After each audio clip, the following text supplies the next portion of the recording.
Kessandra Thornvale had one rule, and she had followed it for 11 years. Never raise her hand in a room where the Alpha King might be watching. It wasn't superstition, it was survival. The old law of Duskmere Pack was clear. Any unmated woman who drew the Alpha King's attention in public, intentionally or not, was subject to claim rights. One gesture, one word, one accidental invitation, and she belonged to him before the sun rose again. Kessandra had built her entire life around avoiding rooms like this one. Charity galas, pack councils, anywhere his cold gold eyes might land on her and decide she was worth keeping. She'd taken a desk job in records, specifically so she'd never have to attend these things. She wore gray. She sat in back corners. She had perfected the art of being forgettable. Tonight, the Wolves of Duskmere Children's Fund Gala needed volunteers to run the silent auction floor, and her supervisor had all but shoved the paddle into her hand, number 114, just to hold while she organized bid sheets. She was not bidding. She would never bid. Then the auctioneer called Lot 12, one evening escorted by Alpha King Draven Ashgrave, and Kessandra, stretching to hand a pen to the woman beside her, lifted her arm. The room went silent. The gavel had not even fallen before Draven Ashgrave rose from his seat at the head table, eyes locked on paddle 114, on her. "Sold," he said, before anyone else could speak. "And no one is bidding against her. Not tonight." Kessandra's stomach dropped through the floor. 11 years of rules, undone by a pen. Chapter 1. Kessandra Thornvale had spent 11 years becoming invisible, and she was very good at her job. By day, she ran Duskmere Pack's records archive, a windowless basement of treaties, bloodlines, and claim law precedent that no one else wanted to touch. She had memorized statutes going back 3 centuries. When the Beta Council needed to know whether a disputed land grant from 1847 still held, they came to her. When a mating dispute needed precedent, they came to her. She was, by every measure that mattered, indispensable. She was also the only unmated woman in Duskmere who had never once been seen at a pack gathering after dark. It wasn't shyness, it was arithmetic. Claim law was old and unforgiving. An unmated woman who drew the Alpha's public attention, through gesture, invitation, or accident, forfeited her right to refuse him. The law hadn't been invoked in a generation. Alpha Draven Ashgrave was not known to look twice at anyone. But Kessandra had read the statute in the original handwriting of the Pack's founding council, and she had built her life around one unbreakable rule: never be seen. Gray clothes. Back rows, early exits. She had turned herself into furniture. "You're coming tonight," said Wren, her supervisor, dropping a folder on her desk that Friday. "The Children's Fund Gala. I need someone at the silent auction table who can actually read a bid sheet without embarrassing us." "I don't do galas. You do now. You're not bidding, you're organizing. 2 hours, then you're free." Kessandra had agreed because refusing Wren took more energy than attending. She told herself it was safe. She'd be behind the table, not in it. She told herself Draven Ashgrave, who governed from a dais most people never got close enough to see clearly, would never notice a records clerk holding a stack of paddles. She did not know, walking into the ballroom that evening in her borrowed gray dress, that paddle number 114 had already been assigned to her by mistake. She did not know Lot 12 existed. She did not know the Alpha King had already glanced once toward the auction floor, the way he never did, as if some instinct in him had already started counting down to the moment everything he governed would no longer apply. She simply took her seat, straightened the bid sheets, and waited for the evening to begin, the last ordinary hour of her life. Chapter 2. The gavel fell, and the room did not move. Kessandra sat frozen, with paddle 114 still raised halfway, pen forgotten in her other hand, as 300 pack members turned to look at her. Whispers spread outward from the front tables, like water finding cracks in stone.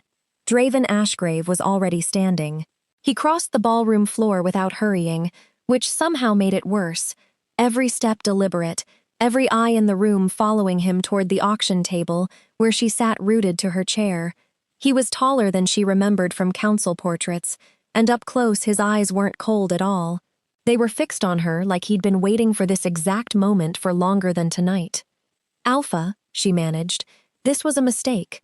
I wasn't bidding, I was passing a... Doesn't matter." His voice was quiet, but it carried. "The bid was raised. The lot is claimed. Those are the only two facts that exist right now."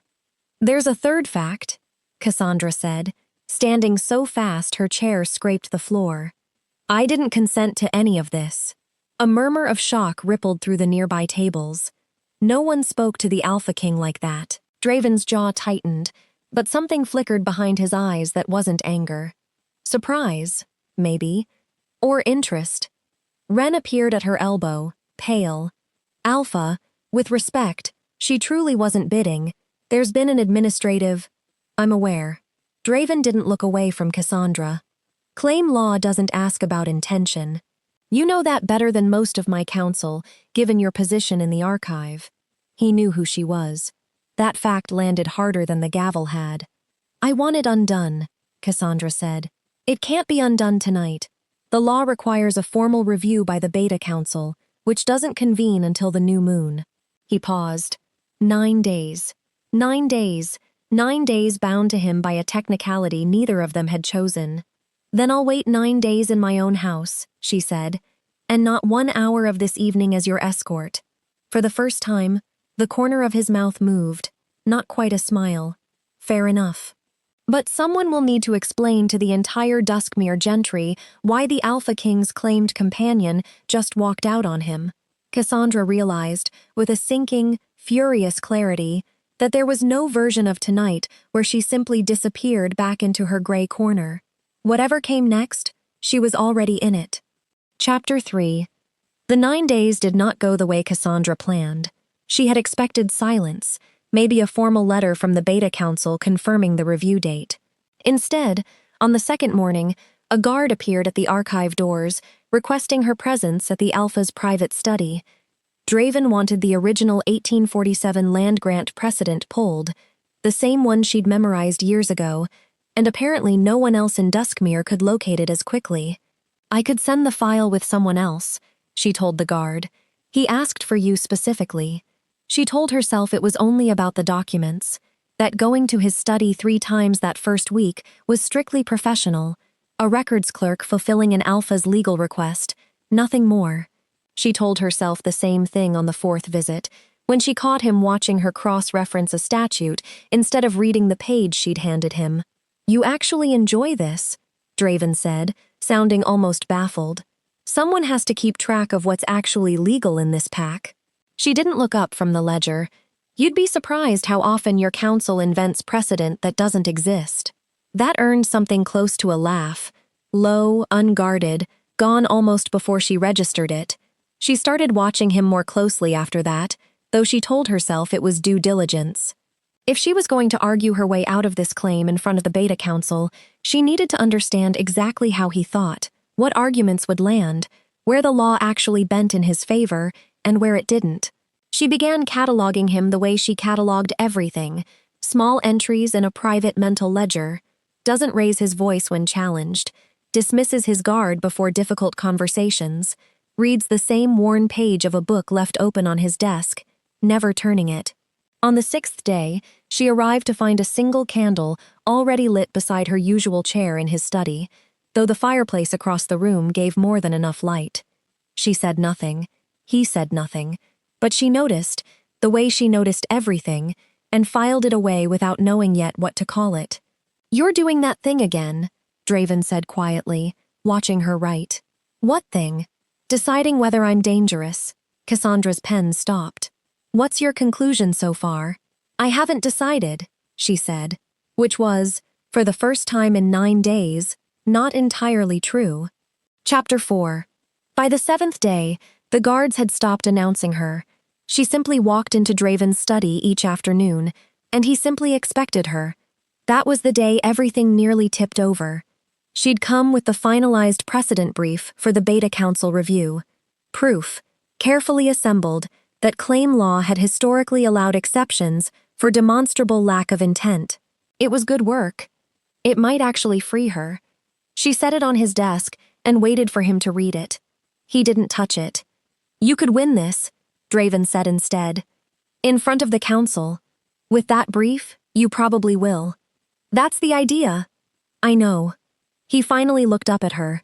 I'm asking if you actually want to. The question landed somewhere Kessandra wasn't prepared for.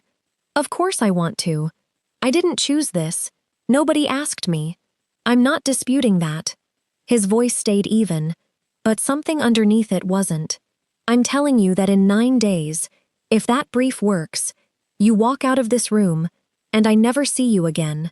And I find that I mind that more than I expected to. Kessandra felt her carefully organized composure slip a fraction. You're the Alpha King. You could have any woman in this pack look twice at you tonight. I don't want any woman. I want the one who spent a week proving to me, in exhausting legal detail, that she doesn't want me. A ghost of that rare, unguarded smile. It's remarkably effective strategy, if it was one. It wasn't strategy. The words came out sharper than she meant, more honest than she meant. I don't know how to do this any other way. I've never had to. Draven rose from behind the desk, crossing to where she stood, close enough now that she had to tilt her head to hold his gaze. He didn't reach for her. He didn't have to. Then don't, he said quietly. Just tell me the truth. Do you still want the claim undone? Kessandra opened her mouth to say yes. The same yes she'd rehearsed for 7 days. What came out instead was silence. A knock cracked against the study door before either of them could break it. Draven's guard captain entered without waiting for permission, face grim. Alpha, we need to speak. Now. It's about the gala's donor records.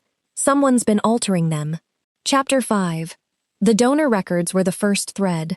Kessandra pulled it before anyone else in the room understood what they were looking at. These entries were falsified after the fact, she said, spreading 3 ledgers across Draven's desk, her finger tracing a column of donation totals. Someone padded Lot 12's opening bid history before the gala, inflating interest so it would look contested, which means Paddle 114 wasn't an accident waiting to happen. It was set up to happen to someone. The guard captain frowned. Set up how? The seating chart, Kessandra said. I was assigned that auction table 3 days before the gala, by someone other than my supervisor. Wren didn't request me, someone else did. Draven went very still. Who has access to seating assignments? 4 people, the captain said slowly. Myself, the Beta Council secretary, the gala committee head, and Lord Havermore, Draven finished, and something cold moved across his face that Kessandra hadn't seen before. She recognized the name instantly from pack records, Draven's cousin, 3rd in line to succession, a man who had smiled at her once across a council chamber and complimented her filing system. She had never once suspected him of anything. That, she realized with a chill, was likely the point. If someone rigged this claim, Kessandra said carefully, it wasn't to trap me. I'm nobody to pack politics. It was to trap you, publicly bound to a records clerk with no title, no alliance value, no family standing. A claim like that would weaken your position before the succession vote next season. Draven's jaw tightened, but he said nothing to contradict her. That night, alone in her small house at the edge of the archive district, Kessandra found a folded note slipped beneath her door. No signature, no seal. Careful what you dig up. Some records are safer left closed. Her hands were steady as she filed it into evidence, but her pulse wasn't. The next morning, Draven appeared at her doorstep himself. No guards, hood pulled low. You got a warning, he said. It wasn't a question. How did you know? Because I got one too. He held out a matching note, same unmarked hand. We're closer to something than either of us realized, and I don't like that you're standing in the blast radius of it. Chapter 6. The Beta Council convened early, 3 days before the scheduled review, after Havermore requested an emergency session over concerns about undue influence in ongoing pack legal matters. Kessandra wasn't meant to hear the closed session. She'd come to deliver the finalized evidence file on the falsified donor records, proof enough to expose Havermore outright, and found the study door left open a crack. Cannot be seen taking her side publicly, Havermore was saying, smooth and reasonable. A records clerk, cousin, suggesting she has real standing with you, that her legal opinions carry weight in council matters. It makes you look controlled, weak even. Let the review proceed quietly. Let the claim dissolve on its own. No one needs to know you ever gave her a second thought. Silence. Then Draven's voice, flat and careful. She's nothing more than a records clerk who happened to raise a paddle. The claim was an accident. There's no relevance beyond that. Kessandra stood frozen in the hallway, the evidence file heavy in her hands. Nothing more than a records clerk. She knew, some rational corner of her mind insisted, that he was protecting the investigation, protecting her from being named as a target before Havermore's plot was fully exposed. She knew the words were strategy. But 9 days of candles left burning, of a rare, unguarded laugh, of him standing on her doorstep at dawn because he couldn't stand the thought of her in danger. None of that survived hearing herself erased in one clean sentence. She didn't wait to hear more. She left the file on the hall table outside the door and walked out of the manor without a word to anyone. Draven found her an hour later at the archive, already pulling her formal petition for the Beta Council review, the one that would end the claim entirely, no exceptions needed. Kessandra, you don't need to explain anything. Her voice was steady, which cost her more than she'd admit. You said it yourself. I'm nothing more than a records clerk. That's exactly what the council will hear from me too. He didn't argue. He didn't reach for her. Didn't order her to stay. Didn't invoke the claim that legally still bound her for 3 more days. If that's what you need to say, Draven said quietly, then say it. She walked out of his study for what she believed was the last time, certain she'd done the only sane thing left, and hating, more than she expected, how easily he'd let her go. Chapter 8. The council chamber was full by the time they arrived, Havermore already on his feet mid-address, gesturing toward the forged file projected on the wall behind him. Clear evidence of manipulation, he was saying. A records clerk exploiting a legal technicality to entangle herself with the Alpha King, then fabricating documents to cover her tracks when questioned. That file is a forgery, Kessandra said, walking straight down the center aisle, Draven half a step behind her. And I can prove it in under 3 minutes, if the council will allow the original ledgers to be examined. Havermore's composure flickered. The original was destroyed with the rest of her falsified evidence. No, Stephen said, setting the real ledgers on the council table with a sound like a verdict. It wasn't. I spent the night confirming ink batches and paper stock against pack records going back 4 years. This file, he tapped the forged document, uses ink that wasn't manufactured until after the gala, which means it was created afterward to look like it came before. The chamber went silent.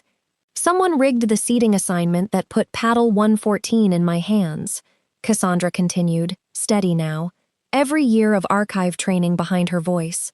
Someone inflated Lot 12's bidding history beforehand, someone with exactly 4 points of access to gala logistics and Beta Council forgery training. She turned to Havermore. You didn't expect me to actually be good at my job. This is absurd, Havermore said, but his eyes were already searching for the exits. You wanted a claim that would weaken me before the succession vote, Draven said, and for the first time, his voice carried the full weight of the alpha he was. A records clerk with no title, no alliance. You never accounted for the possibility that I might actually choose her. Publicly, permanently, regardless of what it cost my position. The council chamber erupted in murmurs. Cassandra's breath caught. Guards, Draven said, without looking away from her. Escort Lord Havermore to holding. The council will review the full forgery evidence by morning. When the chamber had emptied enough to breathe, Draven turned fully to her. I meant what I said, not as strategy, not as cover for the investigation. I want you, the claim, the title, all of it, because I choose you. I should have said that before you ever walked out of my study. Kessandra felt 11 years of careful invisibility fall away at once. Then I'm choosing you back, she said. Not because of claim law, because I want to. Chapter 8. The council chamber was full by the time they arrived, Havermore already on his feet mid-address, gesturing toward the forged file projected on the wall behind him. Clear evidence of manipulation, he was saying. A records clerk exploiting a legal technicality to entangle herself with the Alpha King, then fabricating documents to cover her tracks when questioned. That file is a forgery, Kessandra said, walking straight down the center aisle, Draven half a step behind her. And I can prove it in under 3 minutes, if the council will allow the original ledgers to be examined. Havermore's composure flickered. The original was destroyed with the rest of her falsified evidence. No, Stephen said, setting the real ledgers on the council table with a sound like a verdict. It wasn't. I spent the night confirming ink batches and paper stock against pack records going back 4 years. This file, he tapped the forged document, uses ink that wasn't manufactured until after the gala, which means it was created afterward to look like it came before. The chamber went silent. Someone rigged the seating assignment that put paddle 114 in my hands, Kessandra continued, steady now, every year of archive training behind her voice. Someone inflated Lot 12's bidding history beforehand, someone with exactly 4 points of access to gala logistics and Beta Council forgery training. She turned to Havermore. You didn't expect me to actually be good at my job. This is absurd, Havermore said, but his eyes were already searching for the exits. You wanted a claim that would weaken me before the succession vote, Draven said, and for the first time, his voice carried the full weight of the alpha he was. A records clerk with no title, no alliance. You never accounted for the possibility that I might actually choose her. Publicly, permanently, regardless of what it cost my position. The council chamber erupted in murmurs. Cassandra's breath caught. Guards, Draven said, without looking away from her. Escort Lord Havermore to holding. The council will review the full forgery evidence by morning. When the chamber had emptied enough to breathe, Draven turned fully to her. I meant what I said. Not as strategy, not as cover for the investigation. I want you, the claim, the title, all of it. Because I choose you. I should have said that before you ever walked out of my study. Kessandra felt 11 years of careful invisibility fall away at once. Then I'm choosing you back, she said. Not because of claim law, because I want to. Chapter 9. The formal claiming ceremony was held in the same ballroom where paddle 114 had first gone up by accident. Draven's decision, deliberate down to the last detail. The Beta Council had cleared Cassandra's name within a day. Havermore's forgery laid bare before the full assembly, alongside a decade of quietly falsified records the investigation had since uncovered. What should have been a private technical hearing became, instead, the most attended council session in Duskmere's recent history, and every person in that chamber now understood exactly who had solved it. Wren cried before Kessandra even reached the dais. Half the archive staff had come, still in their work clothes, unable to believe the woman who ran their basement of treaties was the same one standing at the Alpha King's side. For the record, Draven said, his voice carrying across the ballroom the way it had the night the gavel first fell. The claim on paddle 114 was never a mistake I wanted undone. I am formally and permanently naming Kessandra Thornvale as my mate, my equal in this pack's governance, and the reason Lord Havermore's plot against this house was uncovered before it could succeed. The room that had once watched her in stunned silence now rose to its feet. Kessandra searched his face for one last flicker of doubt. Hers, not his. 11 years of believing herself unremarkable were not so easily undone by one evening, however earned. Is this real? She asked quietly. Only for him. Not the law, not the politics. Just this. Draven didn't answer with words. He reached for the same worn book he always left open on his desk, the page he'd never turned in 9 days of her visits, and placed it in her hands. She looked down and understood at once. Every page was blank except the last, where a single line had been written that morning. Some records are worth keeping closed until they're finally ready to be read.